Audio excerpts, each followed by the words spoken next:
Ada yang absen? Oh iya, silakan. Oh, belum berhasil. Ya, nanti aku ulang lagi ya. Oke. Kuis yang pertama. Ada nggak yang hafal Sumpah Pemuda? Kalau ada yang hafal Sumpah Pemuda, saya janjikan untuk oleh-oleh. Hari ini saya berangkat ke Turki, ya. Jadi saya menyempatkan ngajar kalian ini. Setelah ini saya ngajar pesawat, ya. Saya lari ke pesawat supaya bisa sampai ke Turki, ya. Ada yang hafal Sumpah Pemuda? Ahmad. Berdiri. Yang bisa angkat tangan dan berdiri. Ya, silakan. Ya, langsung dulu dari temanmu Sumpah Pemuda, ya. Ya, nyonteknya sebelum kamu ngomong kata yang pertama. Jadi kamu boleh nyontek dulu. Aku kasih waktu 10 detik, kemudian kamu sampaikan Sumpah Pemuda. Teman-teman, be the judge ya. Kalau misalnya kalian merasa bahwa temanmu salah, oleh-olehnya nggak jadi. Teriak yang keras. Sumpah Pemuda. Ya. Ya. Kami putra dan putri bahasa Indonesia mengaku. Ya, sekali lagi. Berasa.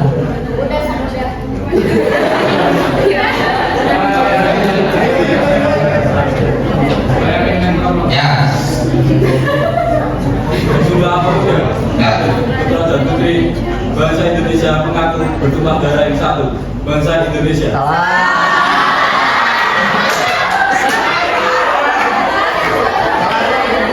Ya, boleh coba. Tadi karena keberanian tetap diberikan oleh-oleh ya.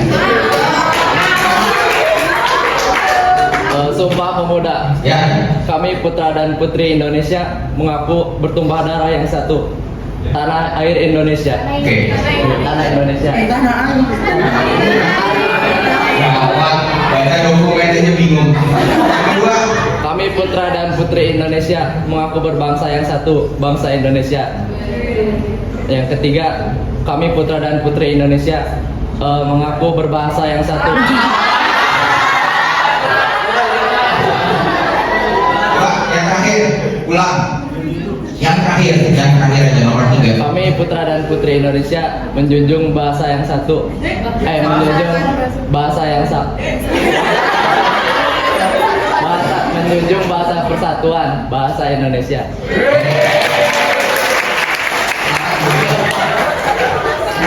Aku ingat Samuel ya, karena dia pernah absen. Namamu siapa? Iksan. Isan ya. 2 orang ya nanti ya. Oke. Jangan berharap hadiah yang gede ya. Nah aja.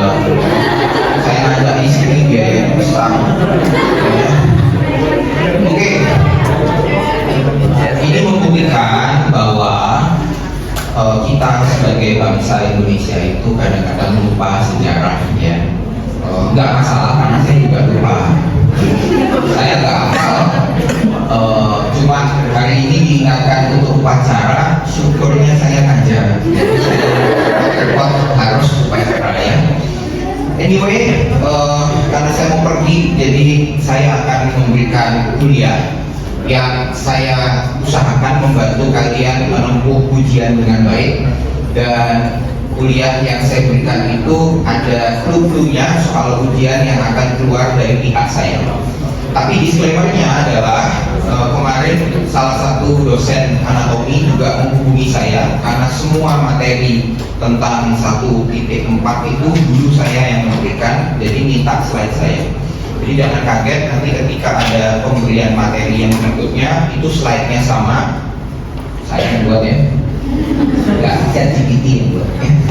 Nah itu kan berarti ujiannya mempermudah kalian, lebih sempit lagi kalian untuk belajar. Pada kuliah ini kalau kalian notice ada beberapa slide yang saya hide karena menurut saya nanti akan disampaikan oleh pengampu yang lainnya. Oke. Kita belajar tentang anatomi organ saluran pencernaan, tapi saya tidak membahas gigi dan mulut ya. Itu akan dibahas pada blok-blok yang lain ya. Yang pertama, tolong pahami bahwa kalian punya esofagus. Esofagus itu bukan tenggorokan ya. Esofagus adalah kerongkongan ya. Jadi kalau kalian bilang tenggorokan saya sakit karena saya makan mie gacoan, berarti kalian salah. Kerongkonganmu yang sakit karena kamu makan mie gacoan, itu baru betul ya. Kita bicara tentang esofagus ya. Nah, sebelumnya karena saya punya tugas untuk memberikan tentang embriologi tentang saluran pencernaan, gimana sih ceritanya dari bayi sampai akhirnya menjadi saluran pencernaannya utuh ya. Nah, cuma ada 2 slide, berarti soal ujian tentang embriologi satu soal itu ada di 2 slide ini ya. Ini baru saya tambahkan. Jadi belum ada di slide yang mungkin ada di Bismarck, nanti akan di-upload belakangannya. Intinya dari satu tube yang kecil embrio itu menjadi 3 cabang ya, form, mid, and hip ya. Form itu bagian atas, midgut itu bagian tengah, middle, dan hindgut itu bagian belakang. Oke. Nah, ini semua tergantung dari pembuluh darahnya. Jadi pembuluh darah yang menyuplai bagian ini akan berkembang menjadi organ-organ spesifik.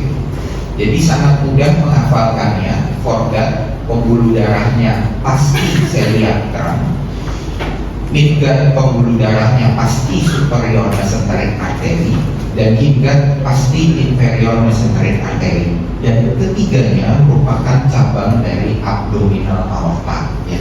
Jadi aorta itu ada 2, aorta besar, ada yang ke torakal, ada yang ke abdominal ya. Saya tidak bahas dari level sini ke bawah, karena ini iliaka. Iliaka itu tidak termasuk di dalam saluran pencernaan. Jadi hanya 3 ini aja yang perlu kalian hafalkan. Dan dari sini berkembang menjadi organ ya. Forgat organnya ini, midgut organnya ini, hindgut organnya ini ya. Sehingga nanti ketika kalian punya 2 slide ini, maka kamu sudah tahu kalau ileum apa yang mensuplai darahnya ya. Merupakan cabang dari midgut, berarti merupakan cabang dari superior mesenteric artery ya. Sesimpel itu ya. Oke. Walaupun tentu ada percabangan-percabangan yang harus kalian hafalkan ya. Nanti aku ceritakan yang mana yang harus dihafalkan. Oke. Jadi soal ujian yang pertama pasti ini ya, nggak mau rekod saya.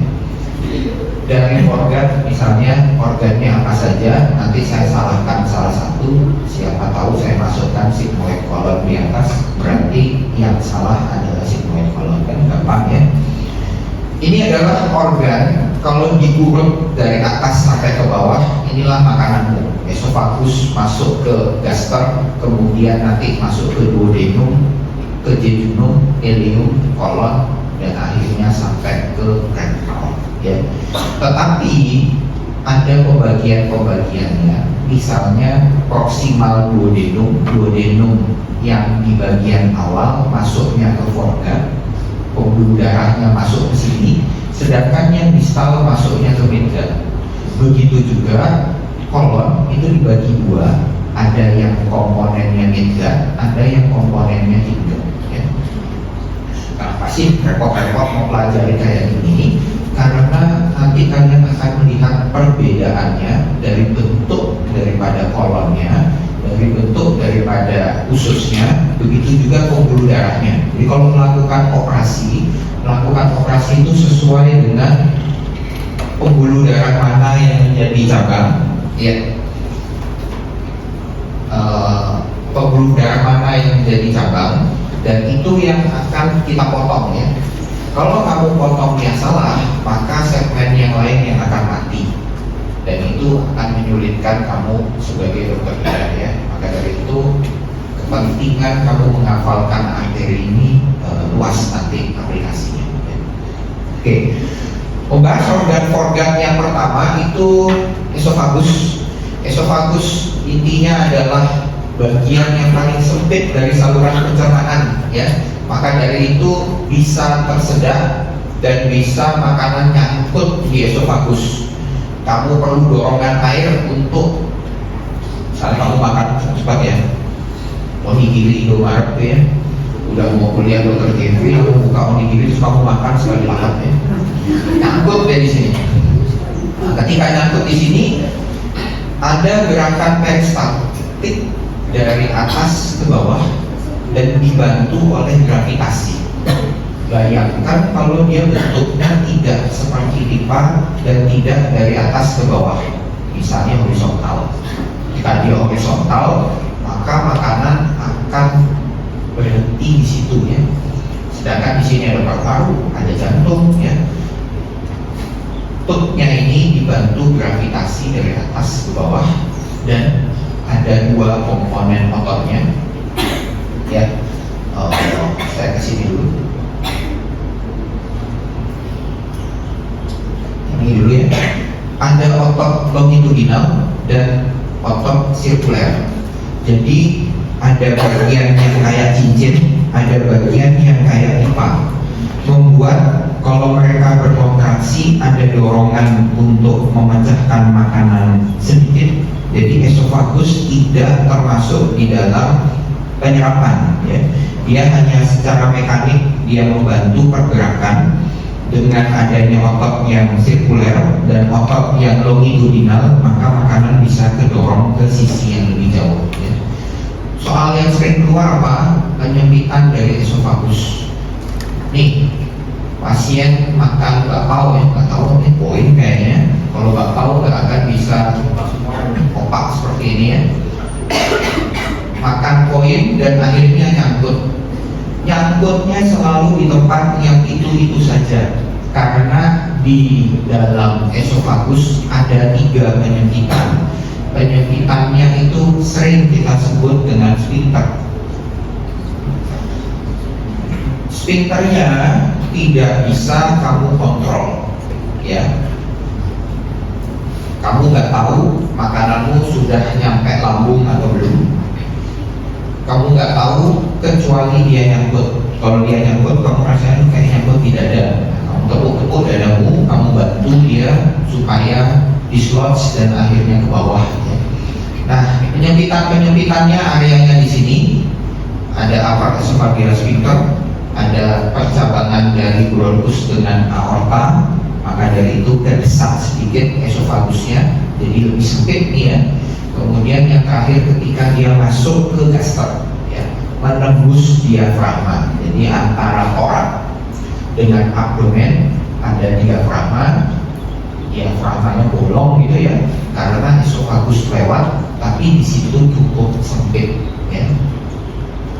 Ini yang nanti akan menolong kamu ketika kamu makan kebanyakan. Dari gaster tidak balik ke atas, tetapi dia punya kapasitas. Kalau makanmu sangat kebanyakan ya, maka kamu tidak akan mampu menampung lagi ya. Oh, you can get ya, yukaku ya. Ya. Udah pernah makan yukaku belum? Halal kok ya. Buat makan sekali-sekali. Nah, yukaku makan sampai aku rugi nih ya kan. Orang susah kan makan all you can eat itu dipaksa gitu. Kalau saya makan all you can eat satu aja yang biasa.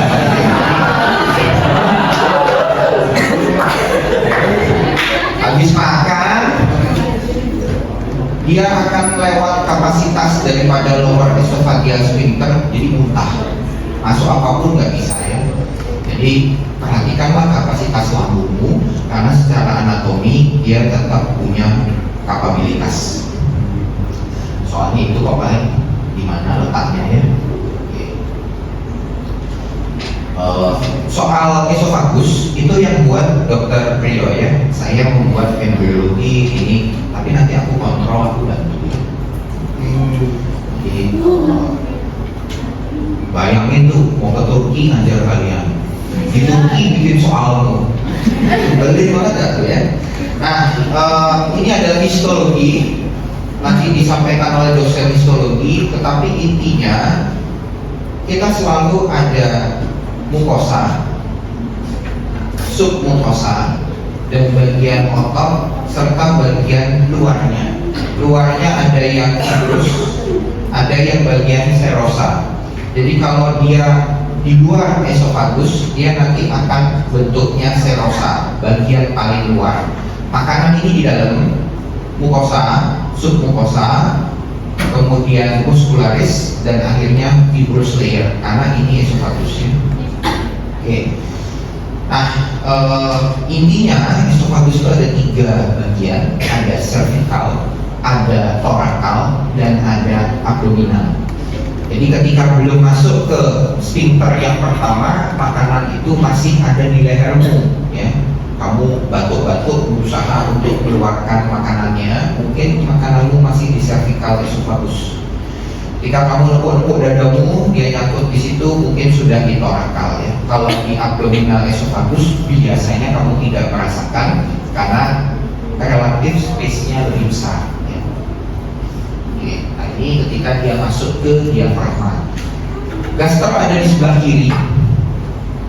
Karena itu dia sudutnya dari esophagus dia agak mengarah ke kiri, ya. Oke, ini tampak depan, jadi kayak F kanan, padahal gaster ada di kiri, ya. Nervus nggak usah dihafalin, nervus itu paling gampang. Parasimpatetis seluruh saluran pencernaan pasti nervus vagus, ya. Cuma ini doang, ya, tidak ada yang lainnya, ya. Oke, silakan, ya.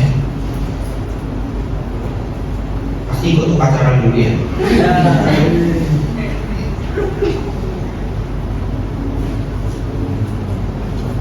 Oke, nah sekarang gaster. Kalau gaster, ini ada beberapa bagian yang bias ini. Gaster itu saya keluarin tahun lalu soalnya bagiannya, ya. Saya nggak bahas ototnya. Ototnya kalau esofagus ada 2, gaster ada 3. Ya. Jadi dari paling dalam dia adalah oblik, kemudian sirkuler, dan longitudinal. Longitudinalnya ada di luar, sama seperti esofagus, tapi di dalamnya ditambah lagi layer oblik. Kenapa? Karena dia memecah-mecahkan makanan segala sisi, dari atas ke bawah, kiri ke kanan, dan diagonal, ya. Gaster dimanapun pasti punya pembagiannya. Bentuknya selalu seperti ini. Nah, ketika dia masuk pertama kali dari esofagus menuju gaster, namanya kardia. Kardia itu seperti jantung. Anggap saja dekat dengan jantung yang ada di sini, makanya disebut kardia. Ada istilah fundus. Fundus itu merupakan dome shape, ya, seperti kubah, ya. Fundus adalah istilah umum yang bisa dipakai pada organ yang lain juga. Kadang-kadang ada istilah fundus, ya. Dia kubah, kemudian ada body badannya, ya. Kemudian nanti di antrum dan pilorus, ya, sebelum sampai ke duodenum, ya. Jadi biasanya ditanyakan, coba sebutkan aliran makanan dari proximal sampai distal daripada gaster. Kamu harus sebutkan ini kardia dulu, fundus, body, antrum, dan pilorus, ya. Kurvatura ada 2. SMA-mu pasti sudah mengajarkan kurvatura mayor, kurvatura minor, ya. Yang mayor adalah yang lebih banyak permukaannya, yang minor yang lebih kecil. Kenapa repot-repot? Nanti akan ada pembagian daripada selaputnya, sehingga kamu harus tahu mana mayor, mana minor, ya.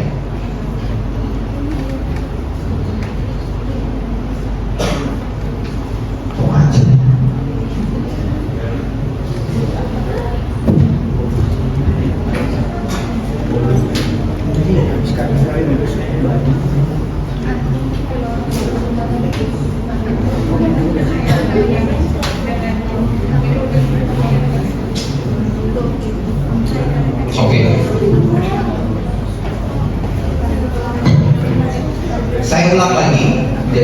layer daripada gaster, ada 3 layer otot. Ototnya kuat untuk menghancurkan makanan yang gak kamu punya dengan benar ya. Kadang-kadang kan kamu males punya ya, masuk ke sini masih dalam bentuk bakso ya. Nah, kan nggak mungkin ada yang pernah BAB bakso. Kamu harus bersyukur. Ini serem banget ya. Dan kamu harus bersyukur bahwa ini ototnya kuat sehingga bakso yang kamu makan itu dipecah-pecah menjadi kecil dan bisa diserap. Ya. Oke, ada greater curvatura dan lesser atau curvatura minor. Ya. Ini adalah resource yang bagus kalau mau belajar anatomi. Siapa tahu kalian suka anatomi ya. Itu Kenhub ya. Kenhub itu ada di YouTube, Kenhub juga ada di websitenya. Itu resource anatominya lengkap dan mudah dibaca kalau bisa bahasa Inggris ya. Nah, ini tugas saya, pembuluh darah. Seperti yang saya bilang, dia forgot organ abdominal yang awal. Berarti asalnya dari celiac trunk. Celiac trunk punya 3 cabang, dihafalin. Left gastric artery, arteri gaster kiri ya. Kadang-kadang soalnya dikecoh jadi kanan, yang kiri ya. Kemudian splenic artery, arteri yang nanti ke limfa ya. Kemudian common hepatic artery, common hepatic artery ya. Jadi cabang dari celiac trunk itu batang celiacus yang besar itu cuma ada 3. Left gastric artery, kemudian splenic artery, dan common hepatic artery. Gak perlu dihafalin percabangan lanjutannya, saya cuma perlu kalian menghafalkan 3 itu ya. Karena dari situ akan bercabang menjadi banyak pembuluh darah yang mensuplai dia, mensuplai hepa, dan mensuplai organ-organ daripada organ ya. Jadi jelas ya, soal 1 embriologi, soal 2 gaster ya. Sedih saya kalau kalian masih remedi ya. Sudah tahu nilai 1.3? Belum. Ada yang yakin remedi? Nah, saya yakin KKD 1 akan mengajarkan tentang pemeriksaan fisik abdomen ya. Pemeriksaan fisik abdomen boleh dibagi 4. Kuadran kanan atas, kiri bawah, kanan kiri bawah ya. Ini adalah organ yang ada di balik daripada kuadran tersebut. Oke, ada yang six pack di sini. Ada yang mau mendemonstrasikan pembagian abdomen.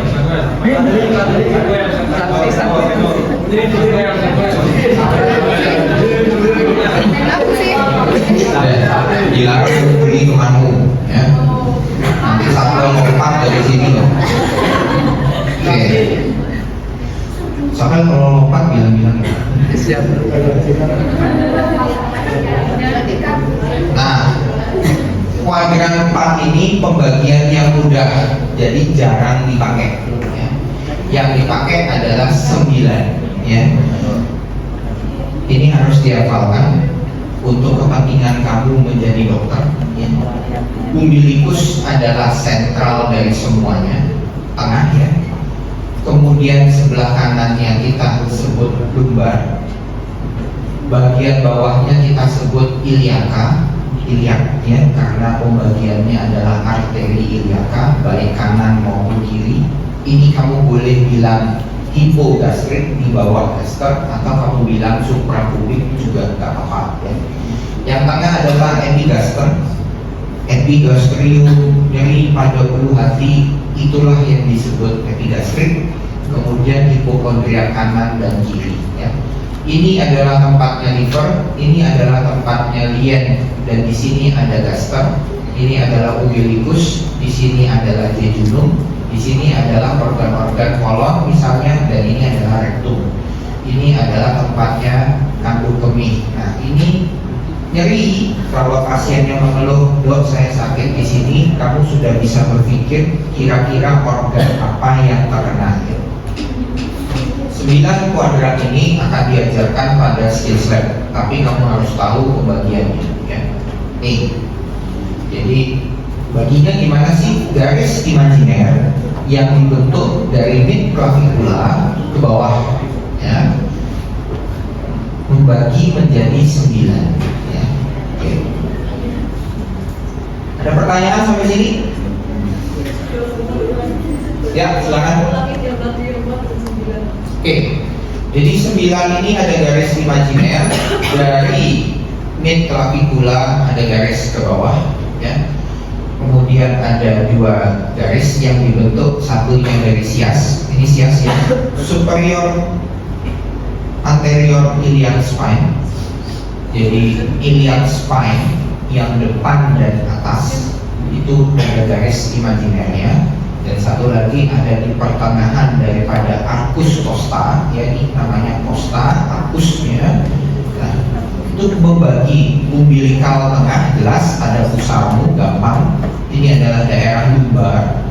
Kemudian ini adalah suprapubik, iliaka kiri dan kanan, hipokondriak kiri dan kanan. Ya. Ketika kamu menghadapi soal ujian OSCE nasional, dia biasanya hanya akan menyebutkan pasien datang dengan keluhan nyeri hipokondriak kanan. Berarti kamu harus pikirkan penyakit apa saja yang ada di sini. Maka mungkin liver gitu ya, pasien yang kuning segala macam. Dia tidak akan menyebutkan yang mudah-mudah seperti nyeri perut kanan atas. Sering istilah ini dipakai. Kalau kamu tidak menghafalkan, kamu bingung yang mana yang sakit ya. Nyeri tekan suprapubik biasanya pada ISK, infeksi saluran kemih. Dia biasanya pakai istilah ini ya. Kamu harus tahu istilahnya ya. Oke. Jadi cukup menjawab? Ya. Mengejar pesawat nih, pesawatnya nunggu saya khusus.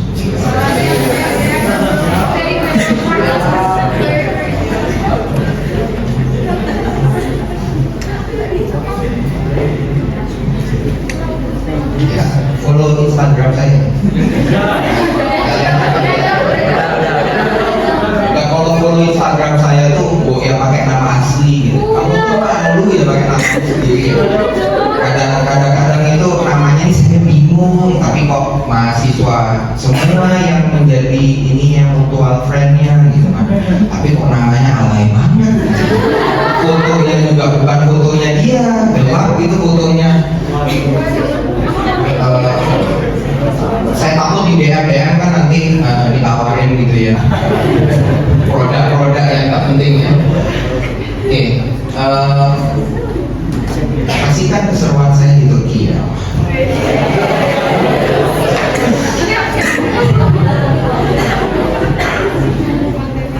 Oke, 2 denum.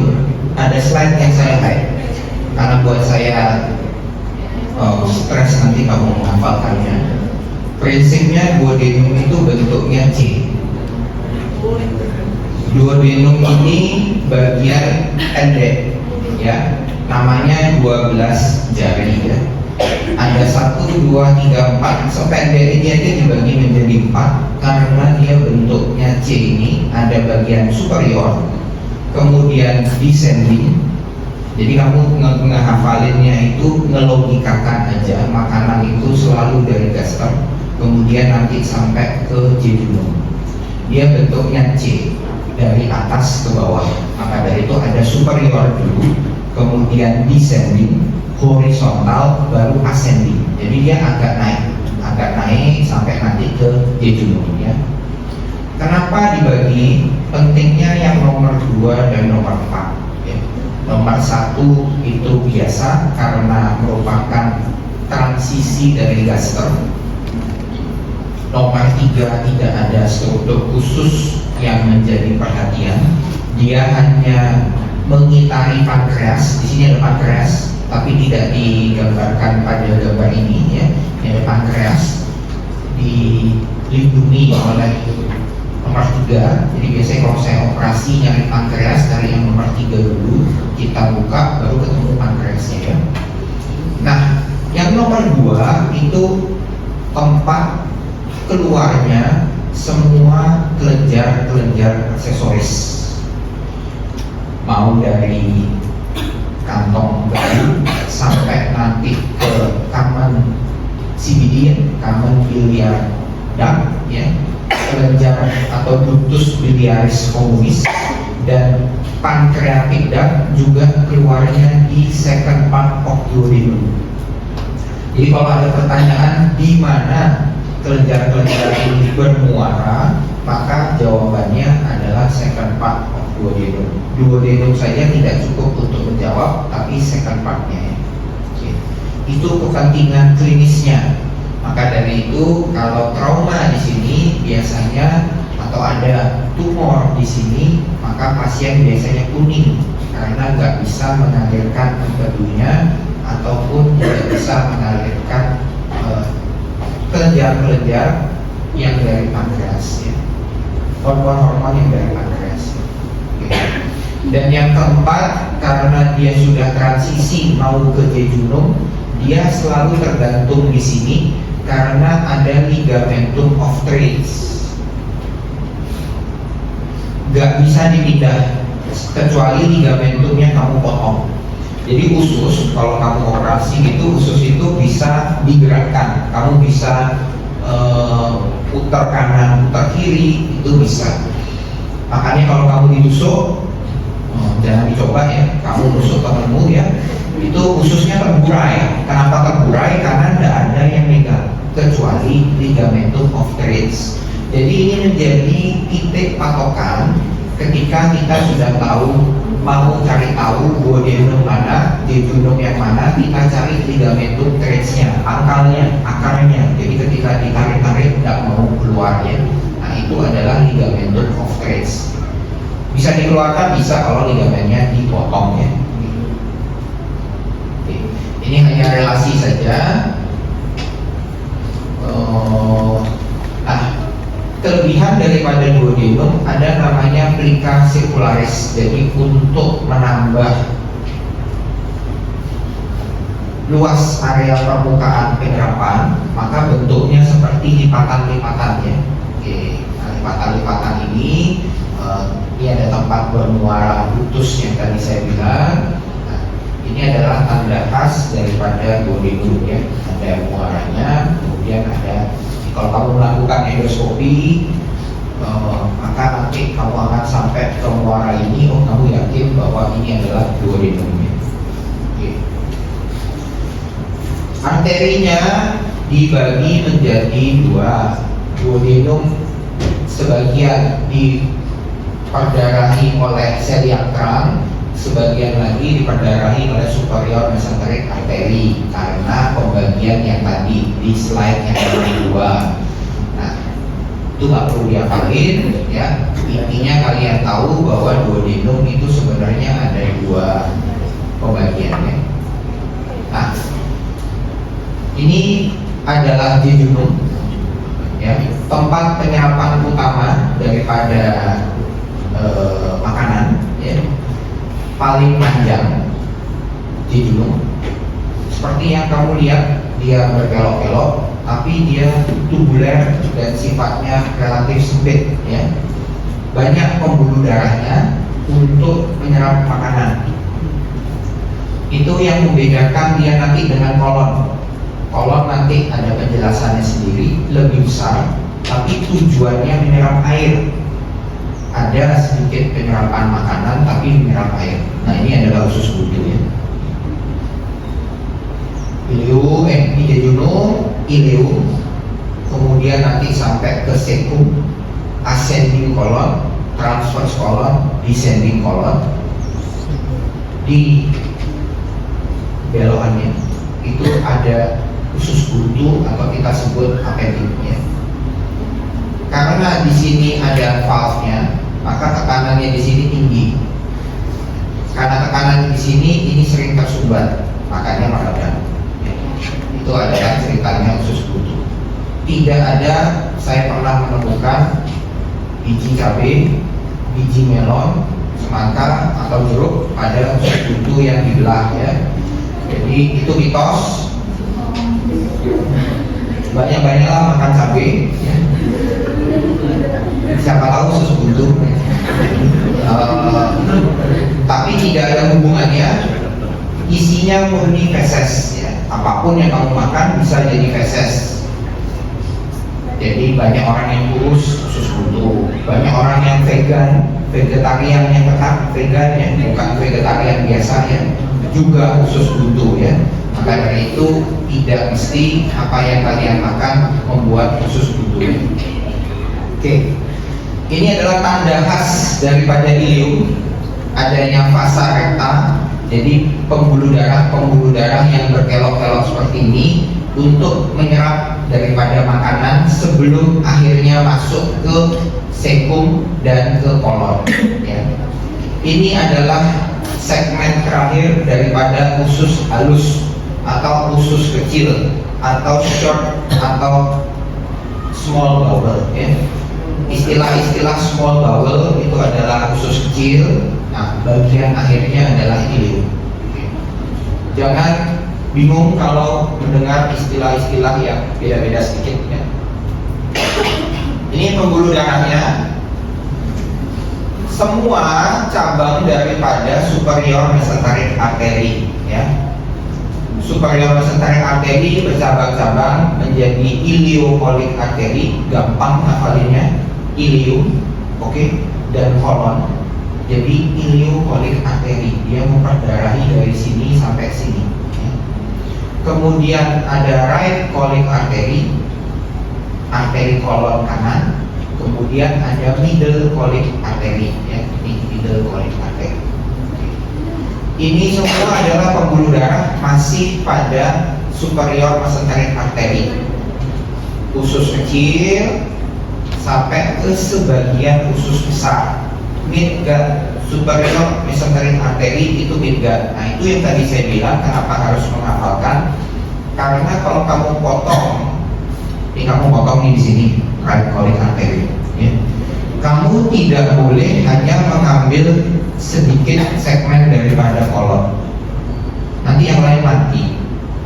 Karena lihat ini kan dia cabangnya banyak. Jadi yang harus kamu potong dari sini sampai sini.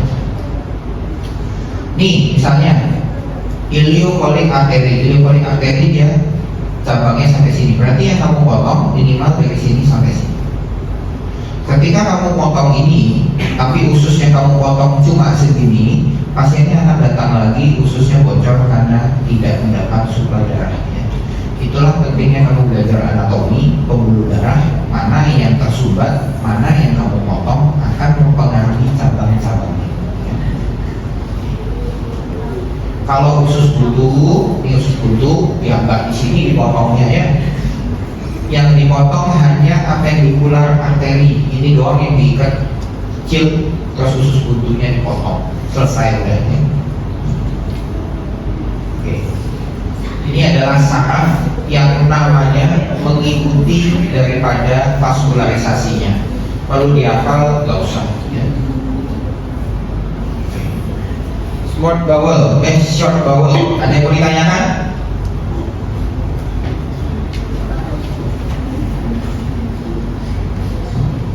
Itu aku bantuin ngajar yang lain. Sebenarnya itu supaya kalian gak bingung kan. Nanti short bowel itu apa, small bowel itu apa, kemudian large bowel itu apa ya. Jadi jangan mengeluh nanti di kritik kepada dosen ya. Dosen anatomi ngulang 2 kali apa yang disampaikan gitu ya. Niatku menjelaskan supaya kamu nggak bingung dan ada clue-clue supaya kamu tahu kira-kira yang mana yang bermasalah. Nice to know aja. Coba aku kemarin saya ngajar gen 1 ya. Ini cuma nice to know aja.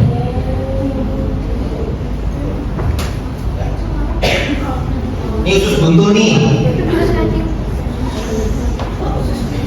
Ini usus buntu ya. Tadi kan udah gambarnya kamu dapatkan. Jadi yang saya potong pangkalnya, pembuluh darahnya saya juga buang ya, pakai digular arteri. Ini usus buntu yang sopan, pasiennya baru diri ya. Ini usus buntu yang sudah pecah ya. Beda kan? Ya kan? Ini cantik gitu ya. Kemudian ini sudah terbungkus oleh omentum. Nanti aku ceritakan tentang omentum. Jadi ada selaput lemak di dalam badanmu yang bertugas supaya infeksi tidak menyebar kemana-mana. Nah, omentumnya dia menyelimuti usus buntunya. Usus buntunya ini tubular loh, yang pil nih kecil. Sebenarnya dia kayak gini, tapi karena pecah, omentumnya membungkus supaya dia tidak infeksinya kemana-mana. Ini semua dilakukan dengan pembedahan konvensional terbuka. Ini saya melakukan dengan laparoskopi dengan kamera ya. Jadi sama apa yang kita lihat, tetapi kita bisa dengan sayatan yang lebih kecil 1 mm ya. Kita ambil usus buntunya dengan tangan semacam tangan robot ya. Ini adalah perkembangan teknologi zaman sekarang. Ada yang lebih baru lagi. Nah, ini pasien bayar 5 juta. Pasien bayar bukan saya ya, ke rumah sakit. BPJS tanggung 5 juta. Ini operasi besar. Pasien bayar 10 juta. Ini pasien kecil 5 cm maksimal sayatannya. Ini sayatan dari umbilikus ke bawah. Karena harus dicuci kan. Ini semua anak nih. Ya, ini gambarnya. Tuh anak semua. Ya. Jadi begitu buka, tanah isinya ya, kayak jus alpukat ya. Bau, ya. Kamu cuci tangan berkali-kali, kayak kamu makan lalapan murah ya. Kalau kamu makan lalapan murah pakai tangan, kamu nyambel tuh ya. Terus kamu cuci tanganmu, coba ya, kamu coba ya. Kamu cuci tanganmu, kamu bawain lagi, kok masih ada sambelnya. Nah, itu lalapan murah kayak gitu ya. Oh, pertanyaan yang bagus, pernah waktu saya miskin dulu. Sekarang ya sudah. Oke, nah ini juga kamu ya, aku udah pakai ini tangan saya sudah pakai sarung tangan padahal, tapi sampai tembus ke dalam baunya ya. Ini infeksi parah ya. Satu perut isinya nanah ya.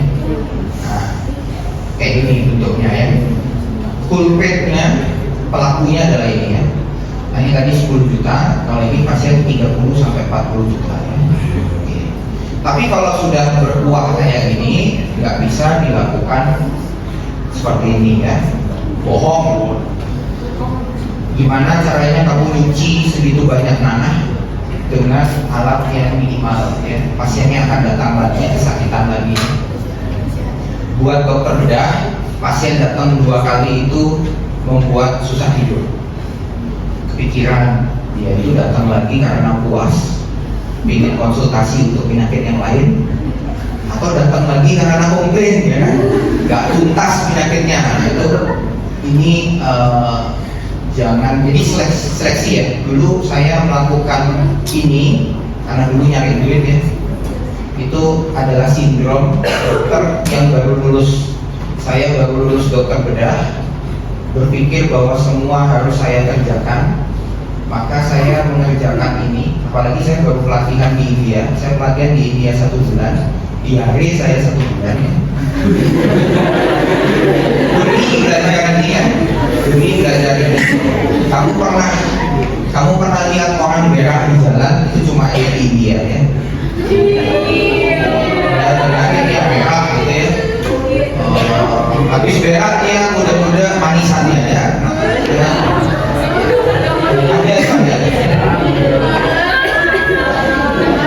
Tapi percayalah, hanya di India kamu bisa pelatihan dengan manusia. Kenapa saya repot-repot mau ke India? Udah bayar mahal, hidupnya nggak enak ya, makanannya enak, tapi diare ya.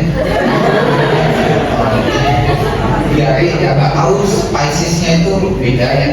Tapi hanya India yang bisa pakai manusia, yang lain pakai babi atau hewan yang lain.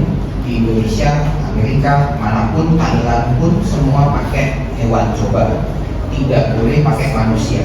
Orang India buka celana, naik ke atas tempat ruang operasi, silahkan coba, ya. Maka dari itu kita ahli, orang India sangat jago ya. Disclaimer, orang India lebih pintar untuk tindakan-tindakan. Di Malaysia semua dokter bedahnya ras India.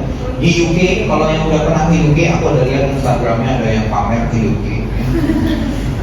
Di UK dokter bedahnya India semua, ya. Dan lulusan India diakui di Amerika. Karena ini ya.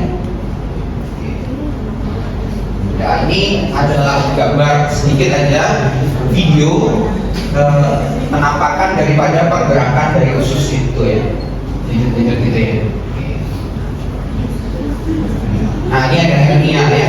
Nah, ini kelebihan operasi laparoskopi, kamu bisa mendeteksi penyakit yang lain. Pasien sudah dibius, ya. Pasien sudah dibius, saya ambil usus buntunya ini tadi ya. Terus waktu itu Pak, waktu operasi saya menemukan ada tendon, ada hernia. Ini gambarnya. Oh iya dok, ada lubang. Tapi kan kemarin Bapak sudah dibius, saya izinnya cuma ngambil ini. Jadi datang lagi ya Pak, 3 bulan lagi kita operasi hernia, ya, 30 juta lagi ya. Itu hebatnya alat ini. Kalau ini nggak bisa, kamu sayangnya sebelah kanan, kamu nggak akan bisa lihat organ-organ yang lain ya. Kalau ini kamera tinggal diputar aja, kamu bisa lihat keseluruhan isi perutnya. Nice to know. Oke. Oh ya, ada kasus lagi yang menarik yang mau saya share ya. Supaya kamu tuh senang belajar betul.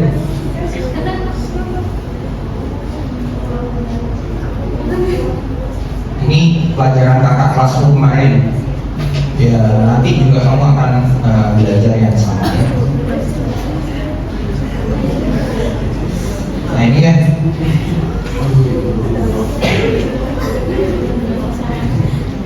kenapa sih kamu repot-repot belajar anatomi ya? Ini kasus kriminal ya.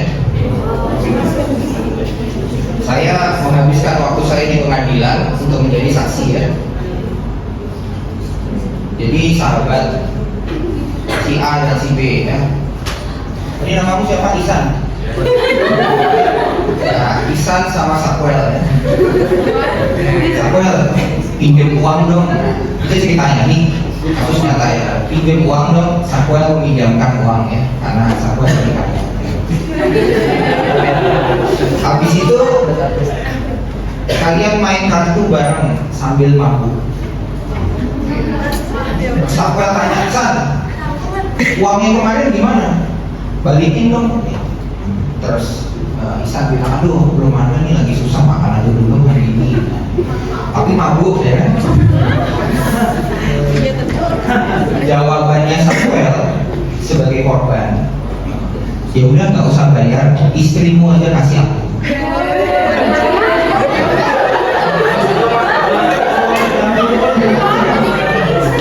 Isan pulang ke rumah sambil mabuk, ambil pisau, datang. Sakwel nggak ada pikiran apa-apa, ngajak minum lagi, ditusuk di tuan tempatnya. Gitu. Kamu lihat, ini umbilikus, ya. Ini umbilikus, kamu jadi bisa memperkirakan organ mana yang rusak. Itu pelajaran pertama dari anatomi hari ini. Tapi kamu nggak tahu dengan luka sekecil ini mana yang problemnya. Akhirnya harus dilakukan operasi besar dan kita lihat tuh livernya kebelah dua ya. Livernya kebelah dua, ini kan epigastrium ya, setuju ya? Benar kan? Epigastrium ditusuk cetak gitu ya. Sakwel lagi ditusuk ya. Ditusuk cerat gitu ya. Kemudian kebelah dua ya. Kemudian ususnya juga ada yang bolong ya. Total darah di dalam tubuh manusia berapa liter? Orang dewasa ada di SMA. Volume darah orang dewasa berapa? Berapa liter?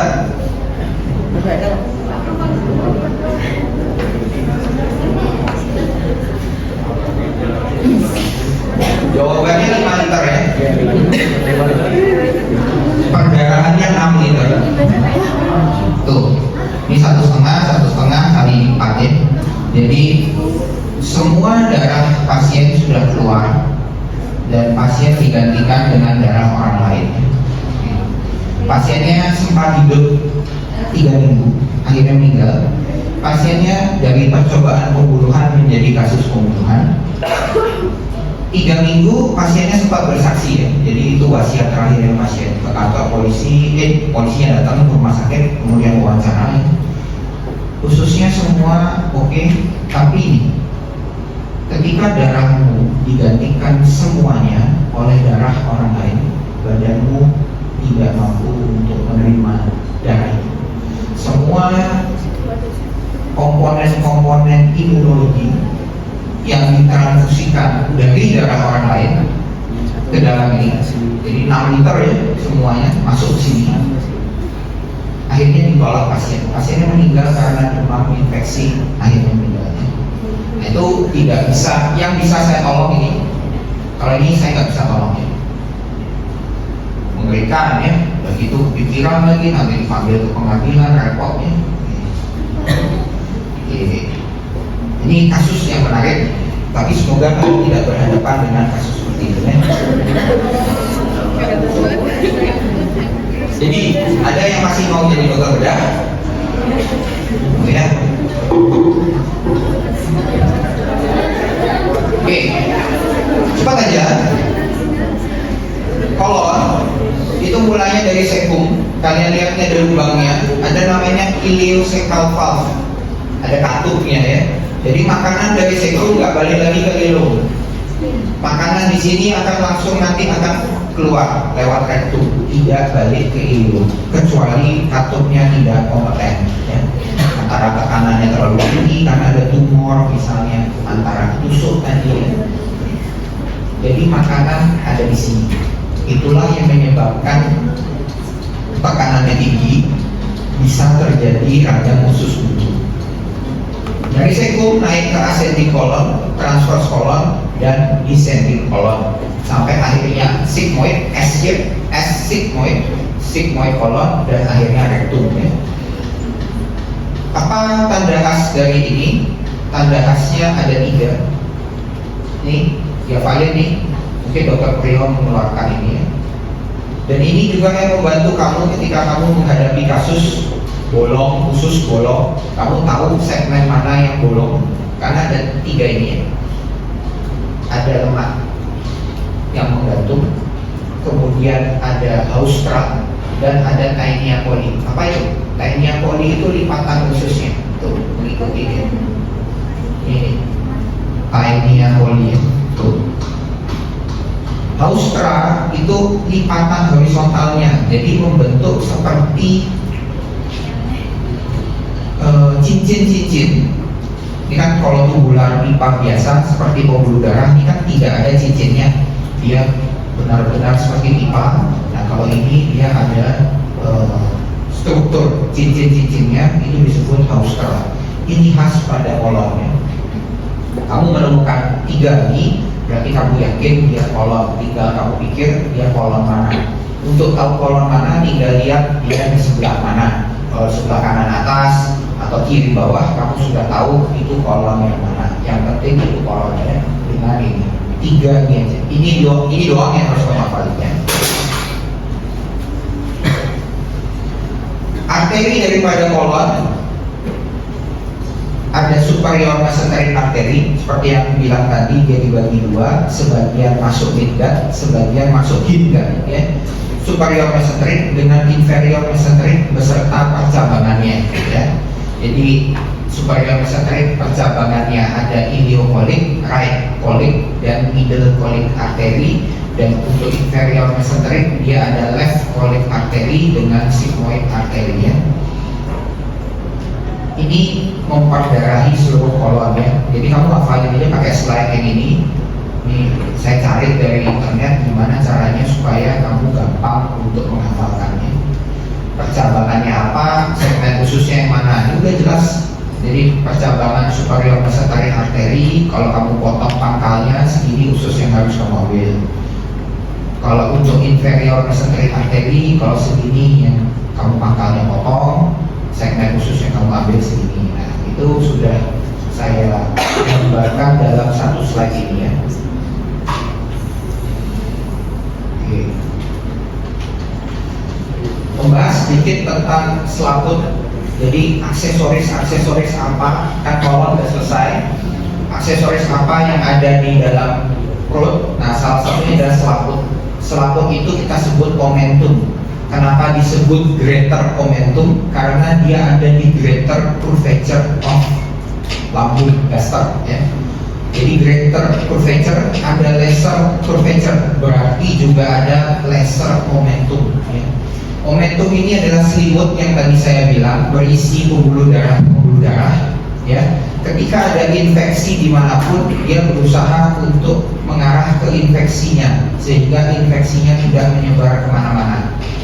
Kemudian ini juga bisa dipakai andai kata lambungmu bocor.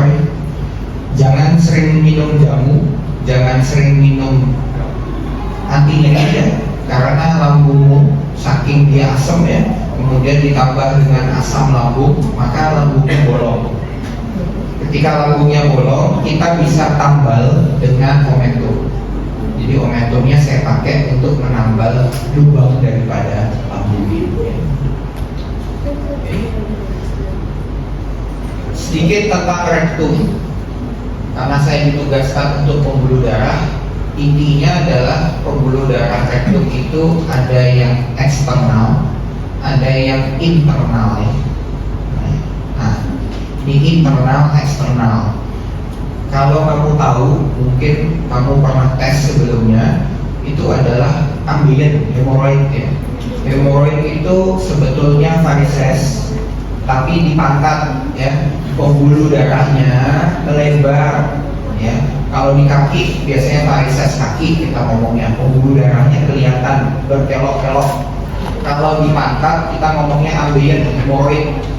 Jadi plexusnya kalau yang di sini yang melebar namanya hemorrhoid interna.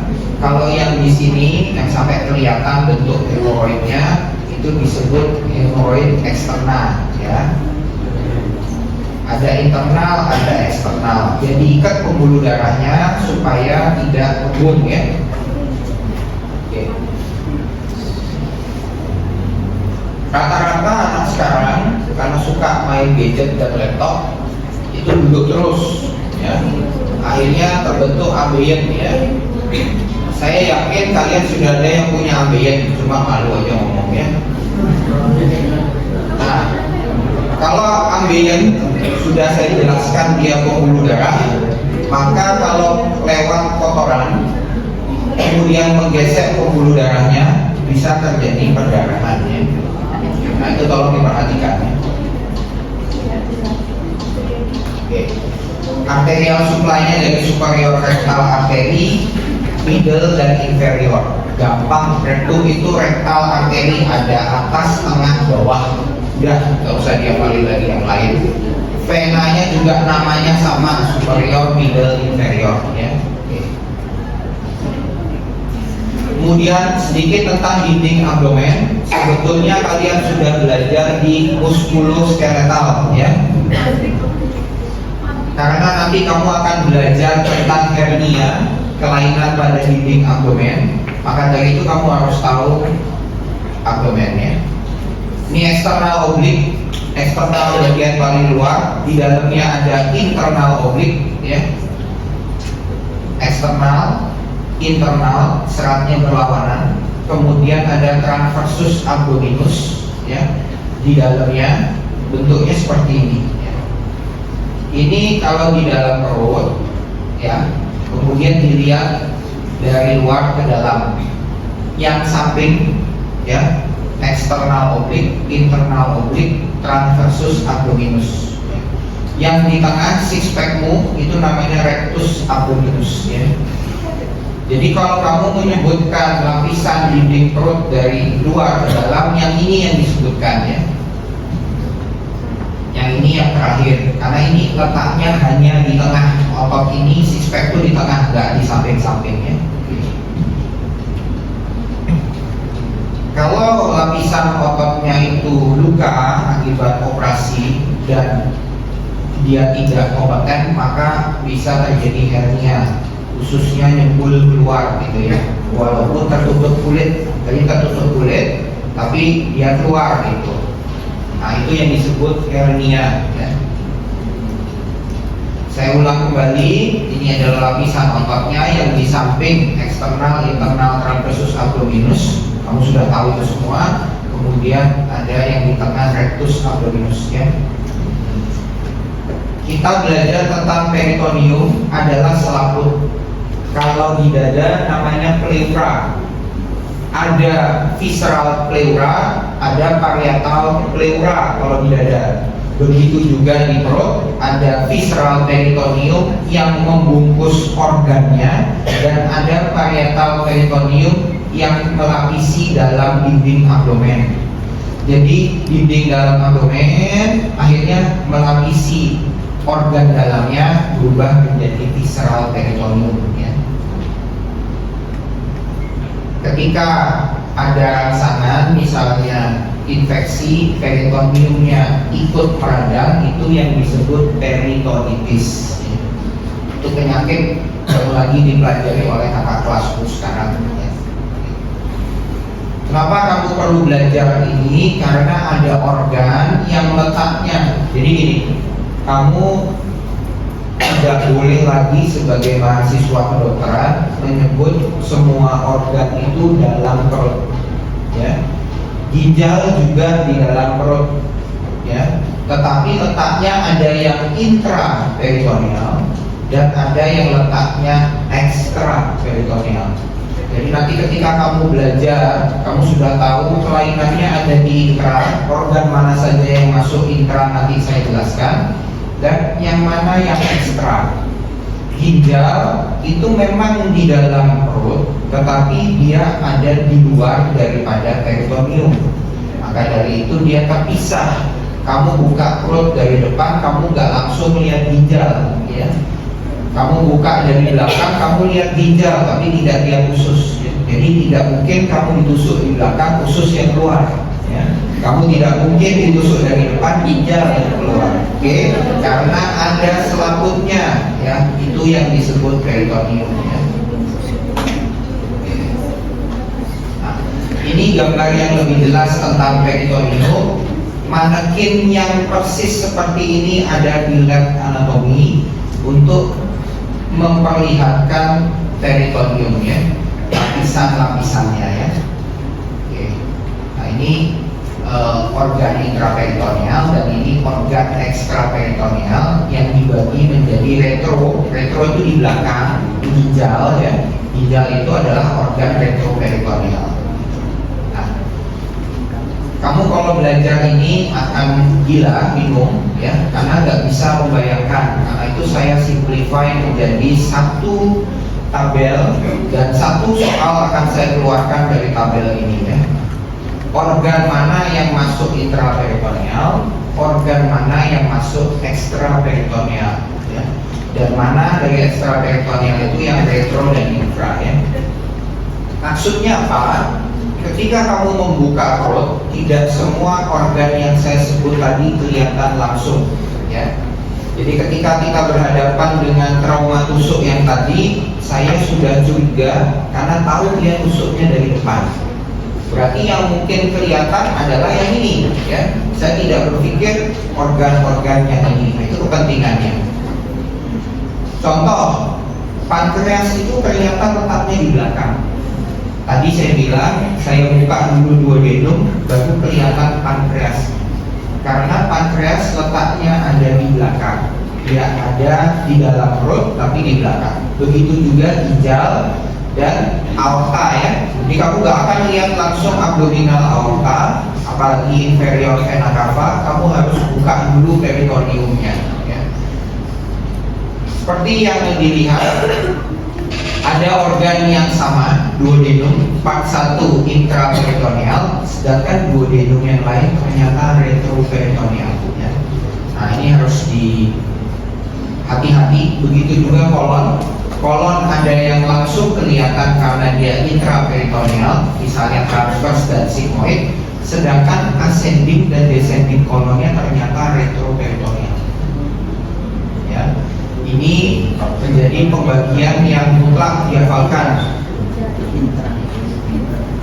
Kalau yang ini karena belum dibahas pada blok ini dihilangkan. Karena aku nggak mungkin tanya tentang ginjal pada blok yang saat ini. Jadi ini hafalin ini aja nih, gampang ya. Oke. Sudah, salam Bandung. Ada yang mau ditanyain enggak?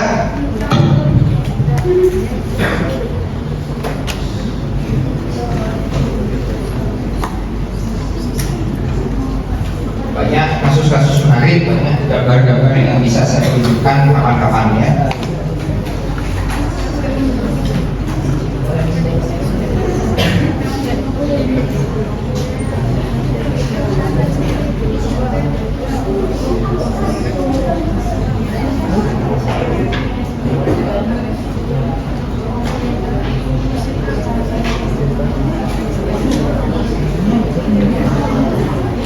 Nah, ini contoh ya. Ini kalau ada trauma kegiles gitu ya. Kamu kegiles stroke itu misalnya, kamu tidak bisa ini kan kelihatannya ususnya sehat, tetapi pembuluh darahnya mesenterium. Jadi pembuluh darah pada usus halus kita sebut mesenterium, tapi pembuluh darah pada kolon kita sebutnya mesokolon ya. Mesonya, pembuluh darahnya itu seperti ini kondisinya.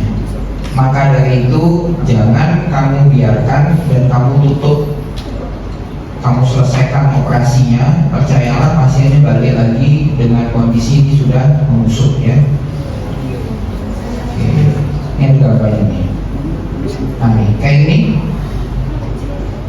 Kalau misalkan pembuluh darah ini kan ususnya kayaknya sehat ya, ususnya bagus warnanya, tapi pembuluh darahnya ternyata kepotong banyak ya. Nah ini pasiennya kena kecelakaan lalu lintas, kemudian dia tergesek sendiri dengan seatbeltnya. Ini ada seatbelt sign ya, seatbeltnya. Ya tapi tetap pakai seatbelt ya. Jangan dari kuliah ini kamu bilang bahwa Dr. Jeffrey menganjurkan tidak pakai seatbelt ya. Oke, ini seatbelt sign. Jadi saya sudah tahu pasiennya pasti mengalami cedera akibat seatbeltnya, berarti impactnya cukup keras ya. Ya kalau nggak ada seatbeltnya mungkin mati ya. Nah ini robek pembuluh darahnya, berarti kamu harus potong dari pangkal sampai ujung sepanjang pembuluh darahnya robek ya.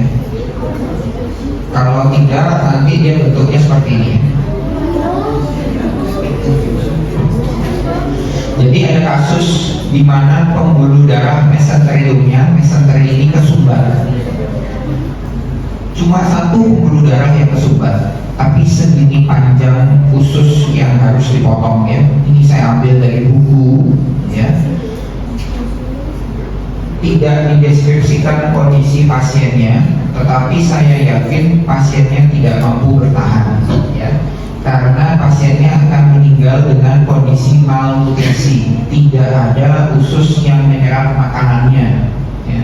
Gimana caranya dia hidup gitu loh. Sekarang di Amerika sedang dikembangkan transplantasi usus. Jadi ususmu, well, kamu bisa transplantasi ke lisan ususmu ya.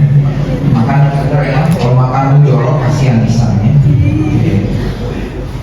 Nah, pembuluh darahnya cuma satu, tapi karena dia dipangkal segini panjang segmen usus yang dipotong. Oke, ada waktunya kalian belajar ini.